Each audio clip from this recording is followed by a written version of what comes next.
നമസ്കാരം, K20യിലേക്ക് സ്വാഗതം. പോയ ലോക്സഭയിലെ മികച്ച ഒരു പാർലമെന്റേറിയനെ സംഭാവന ചെയ്ത മണ്ഡലമാണ് പാലക്കാട്. ദേശീയ അന്തർദേശീയ വിഷയങ്ങളിൽ ഇടതുപക്ഷത്തിന്റെ നാവായിരുന്നു MP രാജേഷ്. ചെറിയ ഭൂരിപക്ഷത്തിനാണ് കഴിഞ്ഞ തെരഞ്ഞെടുപ്പിൽ ജയിച്ചതെങ്കിലും ഇക്കുറിയും രാജേഷ് തന്നെ ജയിക്കുമെന്ന പ്രതീക്ഷയിലാണ് LDF. പക്ഷേ ഇക്കുറി എതിരാളി MP വീരേന്ദ്രകുമാറാണ്.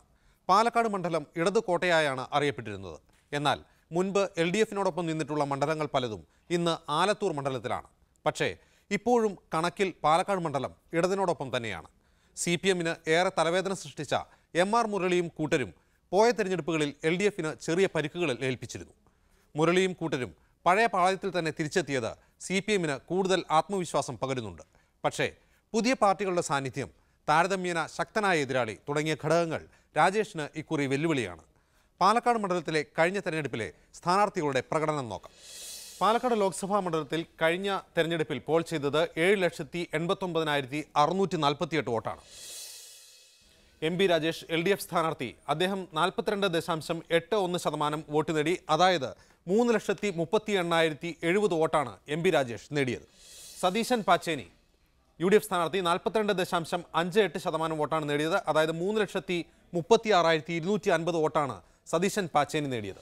BJP സ്ഥാനാർത്ഥിയായ CK പത്മനാഭൻ, അദ്ദേഹം 6.5% വോട്ട് നേടി. 68,804 വോട്ടാണ് CK പത്മനാഭൻ നേടിയത്. പാലക്കാട് ലോക്സഭാ മണ്ഡലത്തിൽ 7 അസംബ്ലി മണ്ഡലങ്ങളാണുള്ളത്. ഇതിൽ 4 LDFിൻ്റേതാണ്, 4 CPMൻ്റേത്. 3 UDF സീറ്റുകളിൽ 2 കോൺഗ്രസിൻ്റേതും 1 മുസ്ലിം ലീഗിൻ്റേതുമാണ്.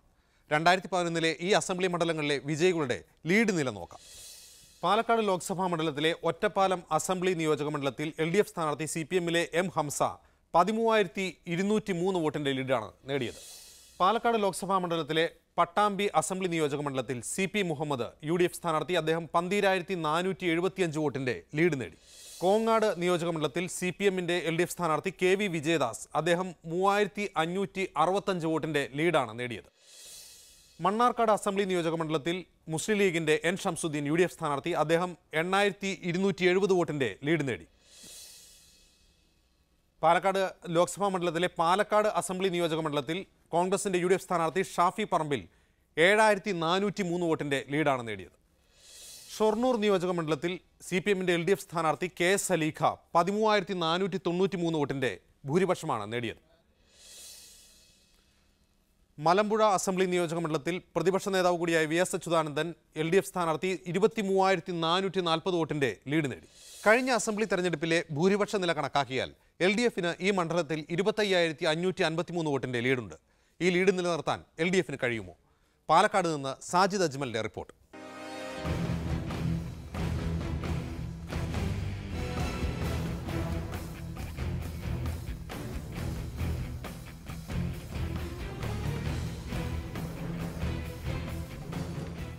സംസ്ഥാനത്ത് ഇടതുപക്ഷാഭിമുഖ്യം പുലർത്തുന്ന പ്രധാന ലോക്സഭാ മണ്ഡലങ്ങളിൽ ഒന്നാണ് പാലക്കാട്. 10 തവണ ഇടതുമുന്നണിയുടെ പ്രതിനിധികൾ ഈ മണ്ഡലത്തിൽ നിന്ന് ലോക്സഭയിൽ എത്തിയിട്ടുണ്ട്. 4 തവണ UDFും വെന്നിക്കൊടി പാറിച്ചു. കമ്മ്യൂണിസ്റ്റ് പാർട്ടിയിലെ പിളർപ്പിനു ശേഷം CPM കോൺഗ്രസ് സ്ഥാനാർത്ഥികളുടെ നേരിട്ടുള്ള പോരാട്ടങ്ങൾക്കാണ് എല്ലാ കാലത്തും പാലക്കാട് വേദിയായത്. ഇത്തവണ സോഷ്യലിസ്റ്റ് ജനതയുടെ MP വീരേന്ദ്രകുമാറാണ് UDFിനു വേണ്ടി മത്സരരംഗത്തിറങ്ങുന്നത്. കോൺഗ്രസുകാരനല്ലാത്ത ഒരു സ്ഥാനാർത്ഥി ലോക്സഭയിലേക്ക് UDFിനു വേണ്ടി മത്സരിക്കുന്നത് പാലക്കാട്ടുകാർക്ക് ആദ്യാനുഭവമാണ്. വടകരയോ വയനാടോ വേണമെന്ന നിലപാടിൽ ഉറച്ചുനിന്നിരുന്ന സോഷ്യലിസ്റ്റ് ജനത അവസാനമാണ് പാലക്കാടിനെ തിരഞ്ഞെടുത്തത്. അതും കോൺഗ്രസിൻ്റെ നിർബന്ധത്തിന് വഴങ്ങി. പൊതുവെ ഇടതുപക്ഷാഭിമുഖ്യം പുലർത്തുന്ന മണ്ഡലമാണെങ്കിലും ഇക്കഴിഞ്ഞ മണ്ഡല പുനർനിർണയം പാലക്കാടിൻ്റെ രാഷ്ട്രീയ ചിത്രത്തിൽ കാര്യമായ മാറ്റം വരുത്തി. പാലക്കാടിൻ്റെ ഭാഗമായ പല ഇടതുകോട്ടകളും ആലത്തൂരിൻ്റെ ഭാഗമായി. പുതിയ പാലക്കാടിന് പഴയ ചുവപ്പില്ല. ഇരുമുന്നണികളും തമ്മിൽ രാഷ്ട്രീയ ബലാബലത്തിൽ വലിയ ഏറ്റക്കുറച്ചിലില്ലാത്ത മണ്ഡലമാണ് ഇന്നത്തെ പാലക്കാട്. CPMലെ MP രാജേഷാണ് മണ്ഡല പുനർനിർണയത്തിനു ശേഷം കഴിഞ്ഞ തവണ നടന്ന ആദ്യ തെരഞ്ഞെടുപ്പിൽ വിജയിച്ചത്. 1,820 വോട്ട് മാത്രമായിരുന്നു ഭൂരിപക്ഷം. BJPക്ക് കാര്യമായ സ്വാധീനമുള്ള മണ്ഡലം കൂടിയാണ് പാലക്കാട്.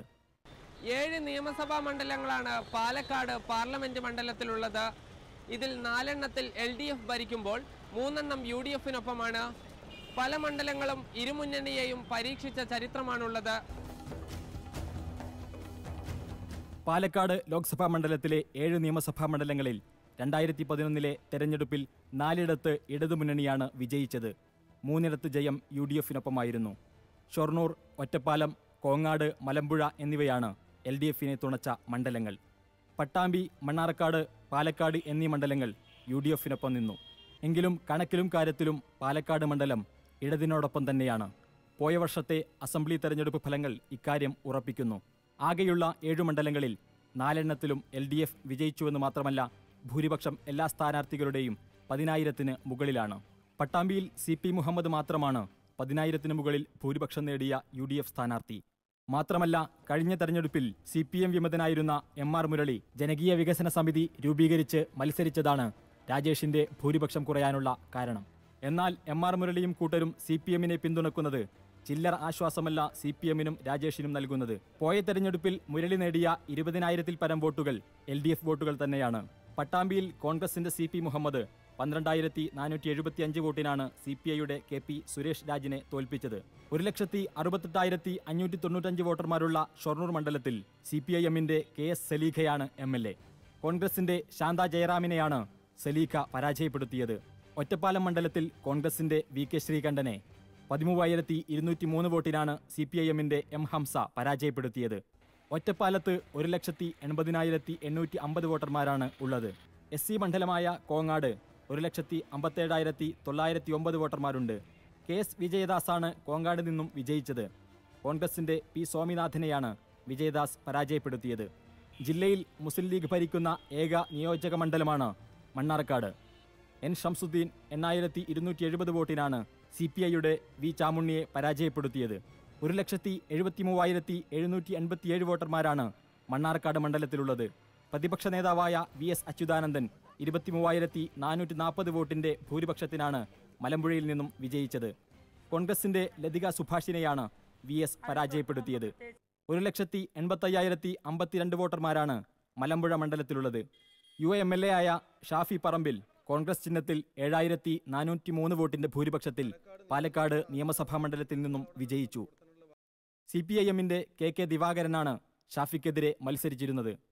പാലക്കാട് നിയമസഭാ മണ്ഡലത്തിൽ 1,56,556 വോട്ടർമാരുണ്ട്. മുൻവർഷങ്ങളിൽ പാലക്കാട് മണ്ഡലത്തിൽ CPIM ആധിപത്യം അരക്കിട്ടുറപ്പിച്ചിരുന്നു. CPIM-ൽ നിന്നുമാണ് കോൺഗ്രസ് പാലക്കാട് മണ്ഡലം പിടിച്ചെടുത്തത്. മണ്ണാർക്കാട് മണ്ഡലം CPI-യും മുസ്ലിം ലീഗും മാറി മാറി ഭരിച്ചിട്ടുണ്ട്. ആദ്യം ശ്രീകൃഷ്ണപുരം മണ്ഡലമായിരുന്നതാണ് പിന്നീട് കോങ്ങാട് മണ്ഡലമായി മാറിയത്. വലിയ ഭൂരിപക്ഷമില്ലാതെയാണ് ഇടതു സ്ഥാനാർത്ഥി ഇവിടെ നിന്നും വിജയിച്ചത്. ഇത് മാറിമറിയലുകൾക്ക് സാധ്യതയുണ്ടെന്ന് തെളിയിക്കുന്നു. സ്ഥാനാർത്ഥികളുടെ പ്രചാരണം ഓരോ ദിവസവും ശക്തമായി കൊണ്ടിരിക്കുകയാണ്. സിറ്റിംഗ് MP-യായ MP രാജേഷ് തന്നെയാണ് ഇത്തവണയും LDF സ്ഥാനാർത്ഥി. DYFI അഖിലേന്ത്യാ പ്രസിഡന്റും CPIM സംസ്ഥാന കമ്മിറ്റി അംഗവുമാണ് സ്ഥാനാർത്ഥി. വളരെ അനുകൂലമായ സ്ഥിതിയാണ് LDF-നെ സംബന്ധിച്ച് പാലക്കാട് പാർലമെൻറ്റ് മണ്ഡലത്തിലുള്ളത്. കഴിഞ്ഞ തവണത്തേക്കാൾ വളരെ അനുകൂലമായിട്ടുള്ള സ്ഥിതിയാണുള്ളത്. കഴിഞ്ഞ തവണ വളരെ പ്രതികൂലമായ സാഹചര്യത്തിലും പാലക്കാട് LDF-നോടൊപ്പമാണ് നിന്നത്. ഇത്തവണ എല്ലാ സാഹചര്യങ്ങളും അനുകൂലമാണ്. സോഷ്യലിസ്റ്റ് ജനതാ ഡെമോക്രാറ്റിന്റെ അധ്യക്ഷനായ MP വീരേന്ദ്രകുമാറാണ് UDF സ്ഥാനാർത്ഥി. കേന്ദ്ര സർക്കാരിലും സംസ്ഥാന സർക്കാരിലും മന്ത്രിയായിരുന്നു ഇദ്ദേഹം. കൽപ്പറ്റ സ്വദേശിയായ വീരേന്ദ്രകുമാർ മാതൃഭൂമിയുടെ മാനേജിംഗ് ഡയറക്ടർ കൂടിയാണ്. 2-3 ദിവസത്തെ പ്രവർത്തനത്തിൽ മണ്ഡലങ്ങളിലൊക്കെ പോയപ്പോൾ എൻ്റെ അനുഭവം ഞങ്ങളാരും പ്രതീക്ഷിച്ചതാണ് ഒക്കെ വലിയൊരു മുന്നേറ്റം ഐക്യജനാധിപത്യ മുന്നണിക്ക് ഉണ്ടായിട്ടുണ്ട് എന്നാണ്.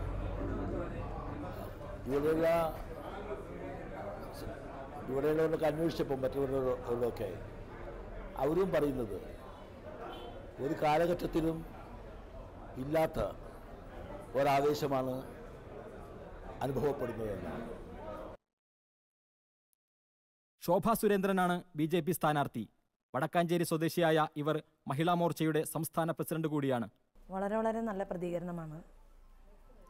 പാലക്കാടിനെ സംബന്ധിച്ച് ഒരു അവികസിത പാലക്കാട്, ആ പാലക്കാടിനെ വികസിത പാലക്കാട്ടാക്കുക എന്നുള്ളതാണ് ഞങ്ങളുടെ മുന്നിലുള്ള ലക്ഷ്യം. ആ ലക്ഷ്യമാണ് ഞങ്ങൾ ജനങ്ങളോട് പങ്കുവയ്ക്കുന്നത്. വളരെ വലിയ ഒരു ഇമ്പാക്റ്റാണ് ആളുകൾക്കിടയിൽ ഉണ്ടാകുന്നത്. തെന്നിലാപുരം രാധാകൃഷ്ണനാണ് വെൽഫെയർ പാർട്ടി സ്ഥാനാർത്ഥി. വെൽഫെയർ പാർട്ടിയുടെ സംസ്ഥാന വൈസ് പ്രസിഡന്റായ ഇദ്ദേഹം CPI സംസ്ഥാന സമിതി അംഗമായിരുന്നു. 2 തവണ CPI പാലക്കാട് ജില്ലാ സെക്രട്ടറിയായി പ്രവർത്തിച്ചു. AIYF സംസ്ഥാന ജോയിന്റ് സെക്രട്ടറിയായും പ്രവർത്തിച്ചിട്ടുണ്ട്. ഇവിടെ ഒരുപാട് പാർട്ടികളുണ്ട് വ്യത്യസ്ത പേരുകളിൽ, പക്ഷേ അവരുടെ സ്വഭാവത്തിൽ എല്ലാം ഏകമാണ്, ഒരു മാറ്റവുമില്ല. അപ്പോൾ ഒരു മാറ്റം ജനങ്ങൾ ആഗ്രഹിക്കുന്നു. ഇപ്പോൾ പാലക്കാട് നിയോജക മണ്ഡലത്തിൽ പ്രമുഖ സ്ഥാനാർത്ഥി ഒരു പ്രമുഖ ദിനപത്രത്തിൻ്റെ ആളാണ്. അവരുടെ ഒരു പരസ്യം തന്നെ ഒരു ചേഞ്ച് ആരാണ് ഇഷ്ടപ്പെടാത്തതെന്നാണ്. ആ ചേഞ്ച് പാലക്കാടിലെ ജനങ്ങളും ഇഷ്ടപ്പെടുന്നു, ഇന്ത്യയിലെ ജനങ്ങളും ഇഷ്ടപ്പെടുന്നു. അവരുടെ ആഗ്രഹത്തിനൊത്തൊരു പാർട്ടി വേണം. അതാണ് welfare party of India. Shoranur സ്വദേശിയായ കാജ ഹുസൈനാണ് SDPI സ്ഥാനാർത്ഥി. SDPI പാലക്കാട് ജില്ലാ പ്രസിഡന്റായ ഇദ്ദേഹം ശരീരത്തിൽ വെട്ടേറ്റ് കിടക്കുകയാണ്. ഞങ്ങൾ വോട്ട് പ്രതീക്ഷിക്കില്ല. ഞങ്ങൾ വിജയിക്കാൻ വേണ്ടിയിട്ടാണ് SDPI മത്സരിക്കുന്നത്. ഈ പാർലമെൻറ്റ് 16ാമത് പാർലമെൻറ്റ് തെരഞ്ഞെടുപ്പിൽ ആദ്യമായിട്ടാണ് SDPI ലോക്സഭാ തെരഞ്ഞെടുപ്പിൽ മത്സരിക്കുന്നത്. പാർട്ടിയുടെ പാർലമെൻ്ററി ബോർഡിൻ്റെ തീരുമാനപ്രകാരം എന്നെ സ്ഥാനാർത്ഥിയായി പ്രഖ്യാപിച്ചിട്ടുണ്ട്. ഈ പാലക്കാട് ജില്ലയിൽ കഴിഞ്ഞ 2013 വർഷത്തിൽ തന്നെ ധാരാളം ആളുകൾ ഈ പാർട്ടിയിലേക്ക് കടന്നു വന്നിട്ടുണ്ട്. പാലക്കാട് ജില്ലയിലെ വിവിധ 12 അസംബ്ലി മണ്ഡലങ്ങളിലും പാർട്ടി ശക്തമായ രീതിയിൽ ഈ കഴിഞ്ഞ ഒരു 1-2 വർഷങ്ങളിലായിട്ട് ശക്തമായ രീതിയിലേക്ക് വളർന്ന് വന്നിട്ടുണ്ടെന്നാണ് ഞാൻ മനസ്സിലാക്കുന്നത്. ഇടതുപക്ഷത്തിന് അനുകൂലമായ നിലപാട് സ്വീകരിക്കുന്ന മണ്ഡലമായിരുന്നു പാലക്കാടെങ്കിലും മണ്ഡല പുനർനിർണയത്തിനു ശേഷം ശക്തമായ മത്സരം നടക്കുന്ന മണ്ഡലമായി പാലക്കാട് മാറി. ഇരുമുന്നണികളിലും അറിയപ്പെടുന്ന നേതാക്കൾ മത്സരരംഗത്തുള്ളത് പ്രവർത്തകരിൽ കൂടുതൽ ആവേശം ജനിപ്പിക്കുന്നുണ്ട്. മണ്ഡലത്തിലെ ചില രാഷ്ട്രീയ അടിയൊഴുക്കുകളാണ് ഇത്തവണത്തെ വിജയിയെ നിശ്ചയിക്കാൻ സാധ്യത. 1820 വോട്ടിന് കഴിഞ്ഞ തവണ വിജയിച്ച LDFന് കൂടുതൽ വോട്ടുകൾ നേടുക എന്നതാണ് ലക്ഷ്യം. കഴിഞ്ഞ തവണ CPM വിട്ട് JVS രൂപീകരിച്ച് പാർലമെന്റ് തെരഞ്ഞെടുപ്പിൽ മത്സരിച്ച MR മുരളി 20,896 വോട്ട് നേടിയിരുന്നു. CPIMന് ലഭിക്കേണ്ട വോട്ടുകളാണ് മുരളിക്ക് ലഭിച്ചത്. ഇത്തവണ JVS ഇടതുപക്ഷത്തിന് പിന്തുണ പ്രഖ്യാപിച്ച് പ്രചാരണ രംഗത്ത് സജീവമായിട്ടുണ്ട്. ഇടതുപക്ഷ ജനാധിപത്യ മുന്നണി കേരളത്തിലാകെ ആത്മവിശ്വാസത്തിൻ്റെ കൊടുമുടിയിലാണ്. പാലക്കാട്ടും അതുപോലെ തന്നെയാണ്. ഇത്തവണ LDFനെ സംബന്ധിച്ചിടത്തോളം എല്ലാ ഘടകങ്ങളും അനുകൂലമാണ്. കഴിഞ്ഞ തവണ ഏതാണ്ട് എല്ലാ ഘടകങ്ങളും പ്രതികൂലമായിരുന്നു. ആ പ്രതികൂല ഘടകങ്ങളെല്ലാം ഉണ്ടായിട്ടും ഇടതുപക്ഷത്തോടൊപ്പം പാലക്കാട് നിന്ന മണ്ഡലമാണ്. ഇത്തവണ എല്ലാ ഘടകങ്ങളും അനുകൂലമാണ്. അതുകൊണ്ട് ആത്മവിശ്വാസത്തിൻ്റെ നെറുകയിലാണ് ഞങ്ങൾ കേരളത്തിലാകെ എന്ന് മാത്രമല്ല പാലക്കാട്ട് പ്രത്യേകിച്ച്. വെൽഫെയർ പാർട്ടിയുടെ സ്ഥാനാർത്ഥിയായ തെന്നിലാപുരം രാധാകൃഷ്ണൻ പൊതുസമ്മതനാണ്. അദ്ദേഹത്തിന് ലഭിക്കുന്ന വോട്ടിന്റെ മഹാഭൂരിപക്ഷവും CPIMന് ലഭിക്കേണ്ട വോട്ടുകളാവും. തീർച്ചയായിട്ടും അതെ. വെൽഫെയർ പാർട്ടി അല്ലെങ്കിൽ ജമാഅത്തെ ഇസ്ലാമി അല്ലെങ്കിൽ സോളിഡാരിറ്റി ഇവരുടെ മുഴുവൻ വോട്ട് കഴിഞ്ഞ ഇലക്ഷനിൽ രാജേഷിന് കിട്ടിയതാണ്. അതുമാത്രമല്ല, നമുക്കറിയാം കേവലം തുച്ഛമായിട്ടുള്ള വോട്ടിനാണ് രാജേഷ് കടന്നുകൂടിയത്. ഈ വോട്ട് രാജേഷിന് കിട്ടിയില്ലെങ്കിൽ ഒരു പക്ഷേ മറച്ചാകുമായിരുന്നു. പക്ഷേ ഇത്തവണ വെൽഫെയർ പാർട്ടി സ്ഥാനാർത്ഥിക്ക് ആ വോട്ടുകൾ വീഴുമ്പോൾ തീർച്ചയായിട്ടും രാജേഷിന് ആ വോട്ട് കിട്ടില്ല. അതേസമയം അത് UDFന് പ്ലസ് ആവില്ല. കാരണം തെന്നിലാപുരത്തിനാണ് വോട്ട് വീഴേണ്ടത്. UDF സ്ഥാനാർത്ഥിക്ക് ആ വോട്ട് വീഴില്ല. ഒറ്റപ്പാലത്തുള്ള CPM വിമതർ ഇത്തവണ എന്ത് നിലപാട് സ്വീകരിക്കുമെന്ന് പരസ്യപ്പെടുത്തിയിട്ടില്ല. പ്രകാശൻ മാസ്റ്റർ മത്സരിക്കാൻ സാധ്യതയുണ്ടെന്ന് കേൾക്കുന്നു. അങ്ങനെ സംഭവിച്ചാൽ അത് രാജേഷിന്റെ വോട്ടിനെ ബാധിക്കും.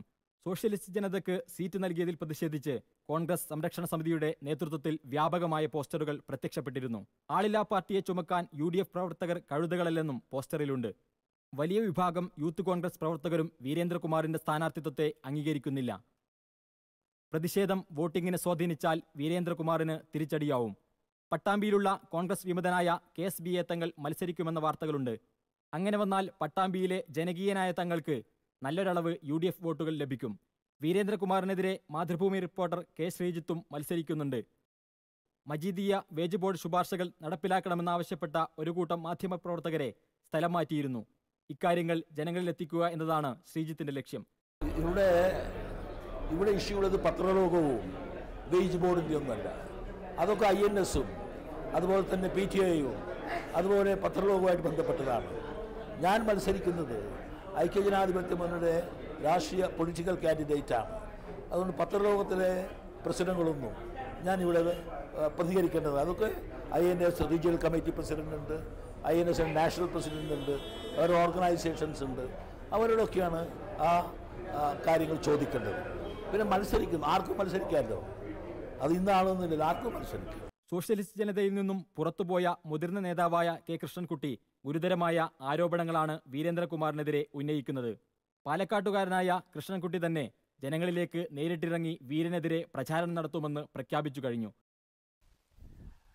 വീരേന്ദ്രകുമാർ പാലക്കാട് വന്ന് മത്സരിക്കുന്നത് എന്തിൻ്റെ അടിസ്ഥാനത്തിലാണെന്ന് എനിക്ക് മനസ്സിലാകുന്നില്ല.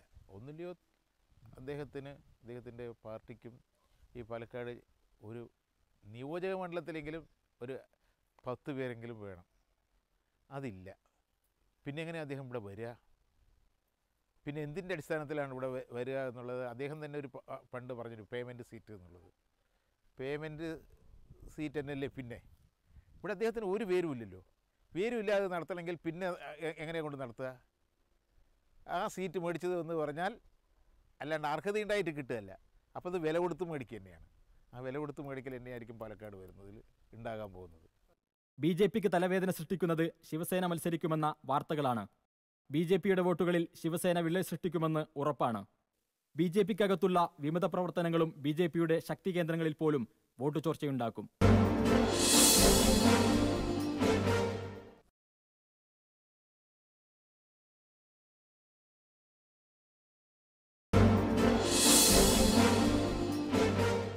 സാംസ്കാരിക വൈവിധ്യങ്ങളുടെ സംഗമ ഭൂമിയാണ് പാലക്കാട് മണ്ഡലം.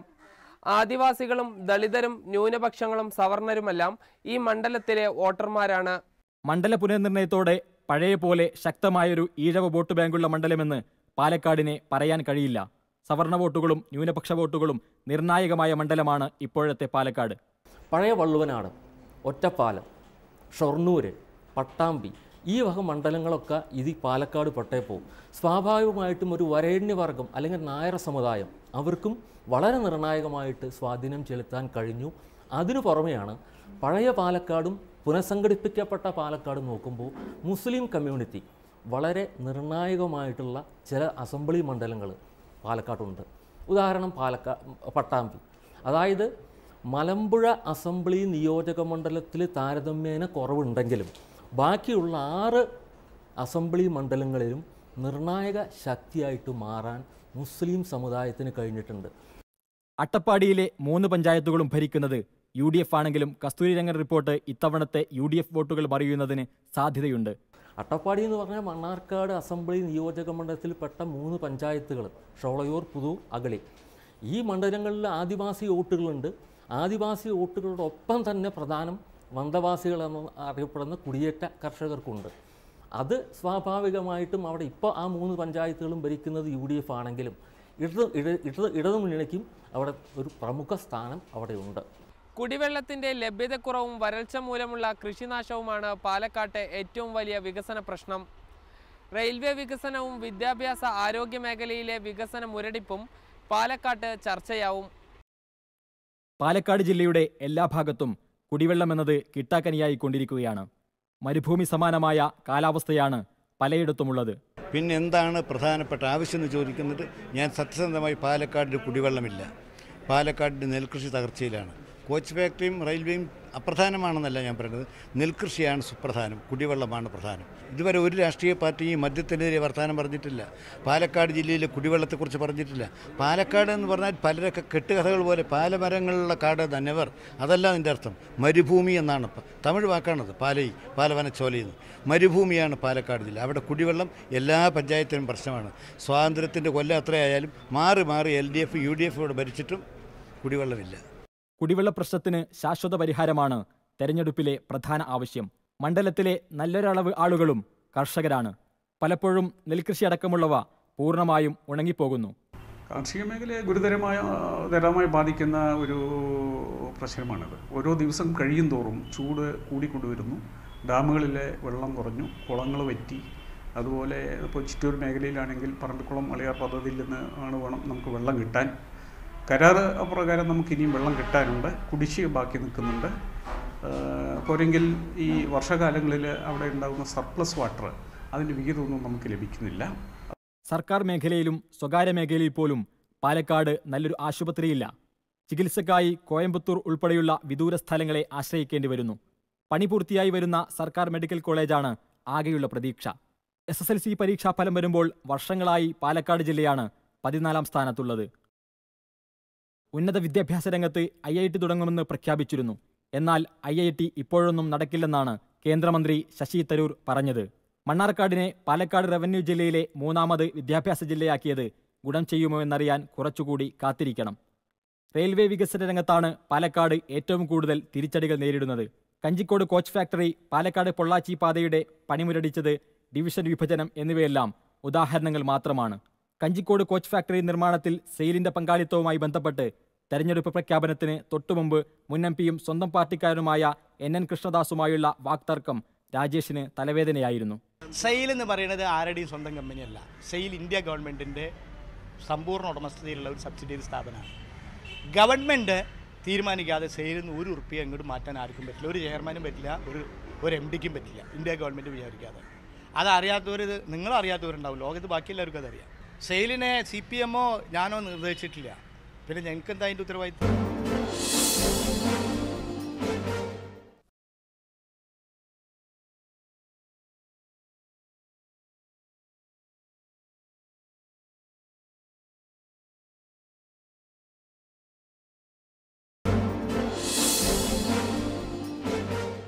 അട്ടപ്പാടിയിലെ പട്ടിണി മരണങ്ങളാണ് ദേശീയ തലത്തിൽ തന്നെ ശ്രദ്ധിക്കപ്പെട്ട സംഭവം. ആദിവാസി അമ്മമാരിലെ പോഷകാഹാരക്കുറവും ജനിക്കുന്ന കുട്ടികൾ ദിവസങ്ങൾക്കുള്ളിൽ തന്നെ മരിക്കുന്നതും ആഗോള മാധ്യമ ശ്രദ്ധ നേടി. അട്ടപ്പാടിക്കായി കേന്ദ്ര സംസ്ഥാന സർക്കാരുകൾ നിരവധി പദ്ധതികൾ പ്രഖ്യാപിച്ചെങ്കിലും ഇതൊന്നും ആദിവാസികളിൽ കാര്യമായി എത്തുന്നില്ല. പ്രധാനമന്ത്രിയുടെ പ്രിൻസിപ്പൽ സെക്രട്ടറി TKM നായർ മുതൽ കേന്ദ്ര ഗ്രാമവികസന മന്ത്രി ജയറാം രമേശ് വരെയുള്ളവർ അട്ടപ്പാടിയിലെത്തി. രാജ്യത്തെ ഒരു ആദിവാസി മേഖലയിൽ പോഷകാഹാരക്കുറവ് മൂലം നവജാത ശിശുക്കൾ മരിച്ച സംഭവം ദേശീയ തലത്തിൽ ശ്രദ്ധയാകർഷിച്ചു. എങ്കിലും ഇക്കാര്യം കേരളത്തിൽ, എന്തിന് പാലക്കാട് മണ്ഡലത്തിൽ പോലും ഒരു തെരഞ്ഞെടുപ്പ് വിഷയമേ ആയില്ല. സരിത സോളാർ വിവാദത്തിൽപ്പെട്ട് യഥാർത്ഥത്തിൽ ഇനിയും പരിഹരിക്കപ്പെടാത്ത ഈ പ്രശ്നം മുങ്ങിപ്പോവുകയായിരുന്നു. സംസ്ഥാന കേന്ദ്ര സർക്കാരുകൾക്കെതിരായ മികച്ച പ്രചാരണായുധമായിട്ടും ഇത് തെരഞ്ഞെടുപ്പ് ചർച്ചയാവാത്തത് ആദിവാസികൾ ഇനിയും വോട്ട് ബാങ്കായി മാറിയിട്ടില്ലെന്നതാണ് കാരണം. അങ്ങനെ പറഞ്ഞാൽ ചിലപ്പോൾ ഏതെങ്കിലും ഊരിൽ കിട്ടിയിട്ടുണ്ടാവും. ഞങ്ങളുടെ ഈ കിഴക്കൻ അട്ടപ്പാടിയിൽ അത്ര ആനുകൂല്യങ്ങൾ കിട്ടുന്നില്ല. അവർ അത് ചെയ്തു, ഇത് ചെയ്തു, അങ്ങനെ ചെയ്തു, ഇങ്ങനെ തരുന്നുണ്ട്, അങ്ങനെ തരുന്നുണ്ട്, ഞങ്ങളെ ഒരു സമാനപ്പെടുത്താൻ മാത്രമേ ഉള്ളൂ. ശരിക്ക് ആനുകൂല്യം കിട്ടുന്നത് ഞങ്ങളുടെ ഊരിലെ സംബന്ധിച്ചുള്ള പണ്ട് കാലം ഞങ്ങളുടെ ഊര് ഭൂമി നഷ്ടപ്പെട്ടു പോയി. ഇപ്പോൾ ഗവൺമെൻറ് തന്നെ 120 ഏക്കർ ഭൂമി സുവരിക്കാനായിട്ട് സെൻട്രൽ ഗവൺമെൻറ് തന്നെ ആ ഭൂമി കൈകാര്യം ചെയ്യാറുണ്ട്. അതിൽ നിന്ന് ഞങ്ങൾ വന്ന് ഇവിടെ കൽക്കണ്ടിയിലെ ഈ മൂപ്പന്മാരുടെ കുറച്ച് ഭൂമിയിൽ ഒരു 30-35 കുടുംബങ്ങൾ താമസിച്ച് കൊണ്ട് വരുന്ന സ്ഥിതിയാണ്. ഇവിടെ അട്ടപ്പാടിയിൽ ഇപ്പം 2012, 13, 14 കാലയളവിൽ തന്നെ 65ഓളം ശിശുമരണങ്ങളും അല്ലാതെയുള്ള കുട്ടികളുടെ ഒരു 5ഓളം മരണങ്ങളും അടക്കം 71ഓളം കുട്ടികളുടെ മരണങ്ങളാണ് ഇവിടെ അട്ടപ്പാടിയിൽ സംഭവിച്ചിട്ടുള്ളത്. ഇതിൽ ഭൂരിഭാഗവും പട്ടിണി മരണമാണെന്ന് നമുക്ക് പറയാൻ കഴിയും. കാരണം അട്ടപ്പാടിയിലെ കഴിഞ്ഞ കാല ചരിത്രം എടുത്ത് പരിശോധിച്ച് നോക്കുകയാണെങ്കിൽ അന്ന് ആവശ്യമായിട്ടുള്ള ഭൂമി ഉണ്ടായിരുന്നു. അന്ന് നമ്മുടെ ആളുകളിൽ കൃഷി ഉണ്ടായിരുന്നു, തനത് കൃഷി ഉണ്ടായിരുന്നു, പാരമ്പര്യമായിട്ടുള്ള കൃഷിയാണ് ചെയ്തിരുന്നത്. അപ്പോൾ അന്നേരത്തിൽ ഇത്തരത്തിലുള്ള പ്രശ്നങ്ങൾ ഉണ്ടായിരുന്നില്ല. അത് വളരെ വിരലിൽ എണ്ണാവുന്ന 1-2 കേസുകൾ മാത്രമാണ് റിപ്പോർട്ട് ചെയ്യപ്പെട്ടിട്ടുള്ളത്. പക്ഷേ ഇപ്പോൾ അത് കാലം മാറി. ഇപ്പോൾ നമ്മുടെ ആളുകളുടെ പാരമ്പര്യമായിട്ടുള്ള കൃഷി ഇല്ലാതായി, അതിൻ്റെ കൂടെ ഭൂമി ഇല്ലാതായി. അപ്പോൾ ഇത് ഇപ്പം ഒരു കൂലിപ്പണിയെ ആശ്രയിച്ച് ജീവിക്കേണ്ട അവസ്ഥയിലേക്കാണ് നമ്മുടെ ആൾക്കാർ മാറിയിരിക്കുന്നത്. അപ്പോൾ ഇതെല്ലാം ആദിവാസികളുടെ പാരമ്പര്യമായിട്ടുള്ള കൃഷിഭൂമിയും അവരുടെ ആവാസവ്യവസ്ഥയുടെ തകർച്ചയുമാണ് ഇന്നത്തെ ഈ കുട്ടികളുടെ മരണം പോലെയുള്ള മരണങ്ങൾക്ക് പ്രധാന കാരണമായിട്ട് ഞങ്ങൾക്ക് ബോധ്യപ്പെട്ടിട്ടുള്ളത്. ആദിവാസികളുടെ ഭൂമി തട്ടിയെടുക്കുന്നതാണ് അട്ടപ്പാടിയിലെ വലിയ പ്രശ്നം. ആദിവാസി ഭൂമി സുസ്ലോൺ എന്ന കാറ്റാടി കമ്പനി തട്ടിയെടുത്തതിന് ഇതുവരെ പരിഹാരമായിട്ടില്ല. പാട്ടത്തിനു വാങ്ങി ആദിവാസി ഭൂമി തട്ടുന്നത് അട്ടപ്പാടിയിലെ സ്ഥിരം സംഭവമാണ്. രാഷ്ട്രീയ അടിയൊഴുക്കുകളും വികസന പ്രശ്നങ്ങളും ജാതിമത സമവാക്യങ്ങളും തന്നെയാണ് കടുത്ത മത്സരം നടക്കുന്ന പാലക്കാടിനെ സ്വാധീനിക്കുക. CPM ഉറപ്പായും ജയിക്കുമെന്ന് കണക്കുകൂട്ടുന്ന മണ്ഡലമാണ് പാലക്കാട്. പാർലമെന്റിലെ മികച്ച പ്രകടനം മണ്ഡലത്തിൽ വോട്ടാവുമോ? MP ഫണ്ട് കാര്യക്ഷമമായി ചെലവഴിക്കലാണോ ഒരു MPയുടെ പ്രകടനം വിലയിരുത്താനുള്ള മാനദണ്ഡം? 2 ചോദ്യങ്ങൾക്കും രാജേഷിന് ഉത്തരമുണ്ടാകും. വീരേന്ദ്രകുമാറിന് തൻ്റെ എതിരാളി കൂടിയായ K കൃഷ്ണൻകുട്ടിയുടെ തട്ടകത്തിൽ തോൽക്കുകയെന്നത് അഭിമാന പ്രശ്നവുമാണ്. വീരേന്ദ്രകുമാറിനെ തോൽപ്പിക്കാൻ വേണ്ടി ശ്രമിക്കുന്ന മറ്റ് ഘടകങ്ങളുമുണ്ട്. അതുകൊണ്ട് പാലക്കാട് ഇക്കുറി ജീവൻ മരണ പോരാട്ടം തന്നെയാണ് നടക്കുക.